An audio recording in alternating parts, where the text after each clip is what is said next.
saying things like Abuji or Shahsab or Sheikh or any of those attributed titles? It was definitely, if I can think back, it was between 2009 and 2012. And how old were you? 2012 or before 2012. Okay. How old were you at? Was I? Dang. I So, I was in it. Okay. Let me just ask again. You, at what age did you start to like say Abuji and believe in him? Okay, and believe that he was like a spiritual guide or a spiritual leader of some type. You know, when did you start to like give into that and buy into that ideology? I was either 14 or 15. 14 or 15, excellent. And what made you, from what you recall, what made you buy into that at that age? I mean, that still is a, very seasoned age. What made you give into that? Just because it was everybody else around me doing it. Okay. Did everybody else who was doing it told you that it was right and the best thing to do, or they were also giving you like narrations of what would happen if you did it? I can't say that for certain, but I guess it was more of a keeping up with the Joneses, or you just going along with the follower metabolism. Okay, but fair enough. But at any point, did you get follower mentality? A follower mentality. Well, you actually, with all respect, made yourself a follower. Like nobody actually came to you and said follow him, but you followed by your own choice. So, but what I want to get to the root of at this point is, excuse me, did you, after 14, get any kind of spiritual response or spiritual inclination about him at all, one way or the other? If it was any kind of spiritual installation, yeah, but it might have been negative. It might have had negative effects. Negative effects? Can you elaborate? Like maybe something was like believing in that stuff per se. Wouldn't that make you like dumb? You know what I'm saying? Like to think, wouldn't that like dumb you down a little bit? To believe in it. Did you say, especially blindly? Did you say it dumbed you down? Yeah, it could dumb you down. It could seriously hurt your IQ. Could hurt your IQ? Is that what you... Spiritually, I mean. It spiritually hurt your IQ? I mean, I think so. And I think maybe it does that to a lot of people, because how would you, for instance, if you were to say something against Buji, somebody who's still in the TMOA, they would get like super mad. You know what I'm saying? Like unrealistically mad and challenging, and you know what I'm saying, irrational. Like usually, isn't that like a sign of people who have like weak mental stability or weak IQ? So is that how you felt to be yourself, being that you are now a follower after 14 years old? Yeah, because if I even remember, I remember before I left to go to Senegal, didn't I have like an anger issue? I remember I had anger issues. Okay. Let's just take it, and reflect upon it, because I think this is a very important. Anger itself is from shaitan.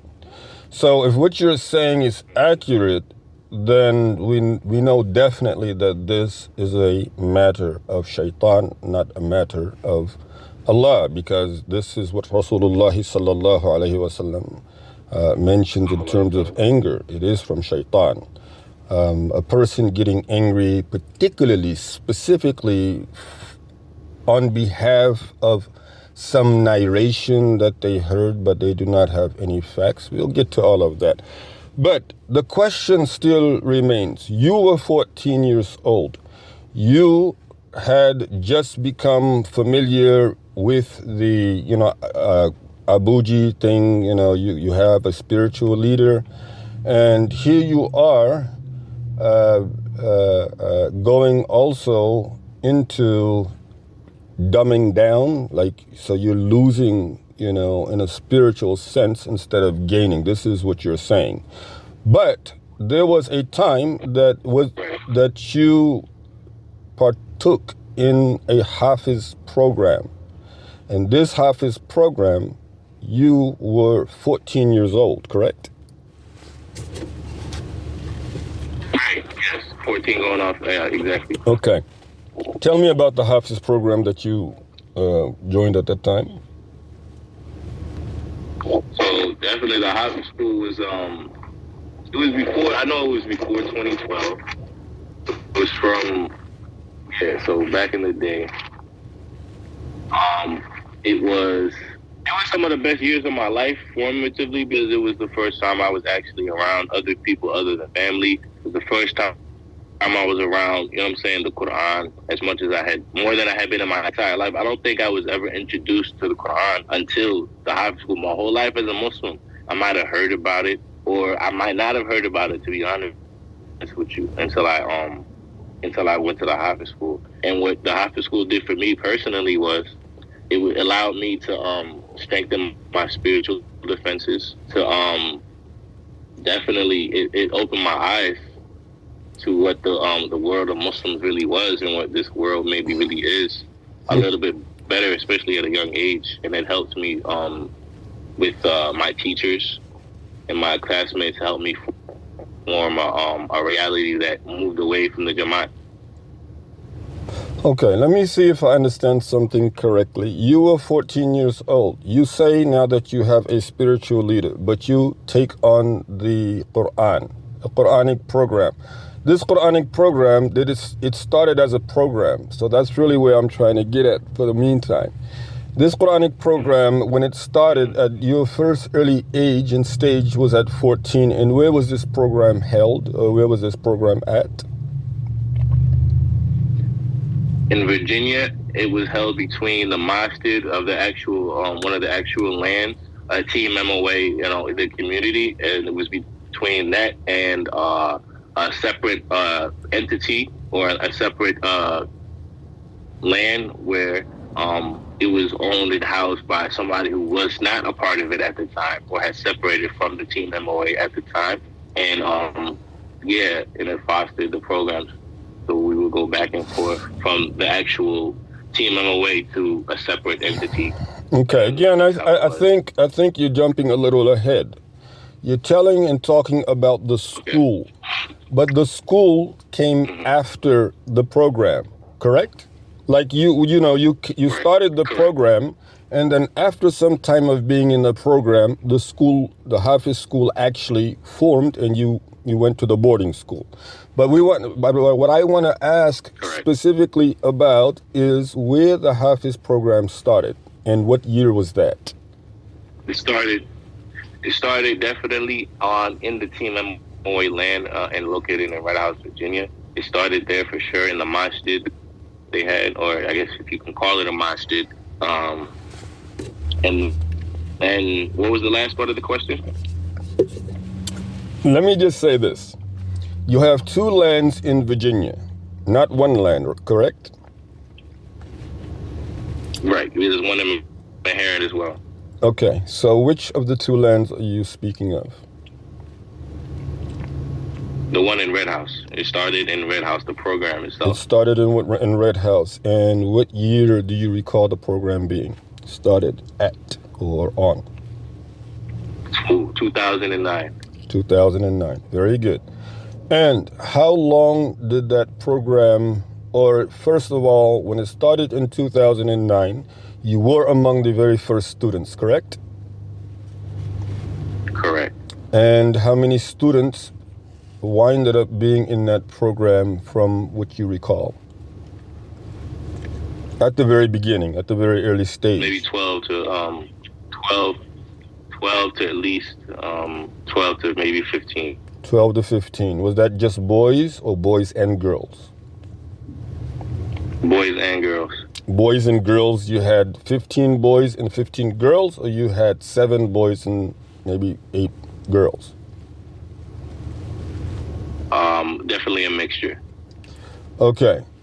But a total of students at the very beginning was 15, as you recall. It might have at one point. It might have been more than that because I do remember the after school program at one point like had every child within the community, from all the families had been in that have been in the program. So I remember at one point the entire masjid was full with children and young adolescent teenagers and maybe sometimes even adults. Very good. And at what point did you say to yourself, because were you 14 at that time or were you younger than 14? When the program first began? Yes. How are you making me do math in my head? I had to have been in 2009. If I'm 20, I'm 25 going on 26.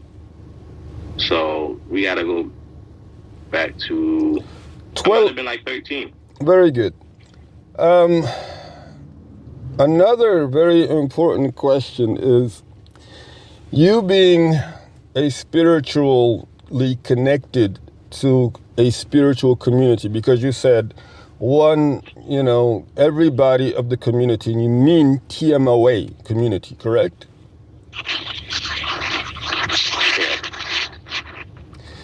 Everyone in TMOA had a child who was learning the Quran, and the masjid was almost full. This is what you said. This is what you know. Correct. Good. So when you began your Quran, you say that it helped you with your spiritual defenses. And you were already part of a spiritual community, right? Because this is what TMOA claims to have. They have a spiritual leader, right? And this is not something they just claimed. Right. Okay. So you became 14, you are in the Hafiz program, and you still say or went for the leadership of spiritual community leader, and then you discover that this is not really doing it for you. You're in the Quran program, the Hifz program, with all these students. At what point did things start to take a turn for you, where you said, you know what, it's definitely not, TMOA and what they're claiming Mubarak Jelani to be? Wow. I was waiting for this question. And to even before I answer that, I'd even like to go back just a little. What in the beginning, I know I said I was 14 and I was, I had been like, I guess, a follower of Abuji, or a follower of Team MOA. In the beginning, I can say that I never really knew or understood why or who he was, but just like that everybody in my world was centered around him, for as long as I can remember. But I never understood why he was who people said who he was. And I never really kind of acknowledged. I just kind of was on the bandwagon of, yeah, that's who he is. Okay, But for me, there was never really a belief of, I believed who he said who he was, because I didn't even know who he was. But for me personally, when I definitely found out that he wasn't who he said he was my dealings in my after the Hafiz school had fully formed and we had started going to Richmond. I know you yourself had started taking us to Richmond. I remember many days actually where we would talk about this, and you would take me to the masjid, and we would, I would just see other Muslims and react with them, which was something I had never had experience with other people who weren't in the Jamaat. So I remember the specific incident where I know for a fact when I knew I was no longer part of it as a child was you had taken me to Sheets, and we were talking about an incident you had with Sao in the book that nobody in the Jamaat was allowed to read unless you had specific permission from Abuji to read this book. But you had been telling me that you had got the hands on the book and everybody's reaction to that.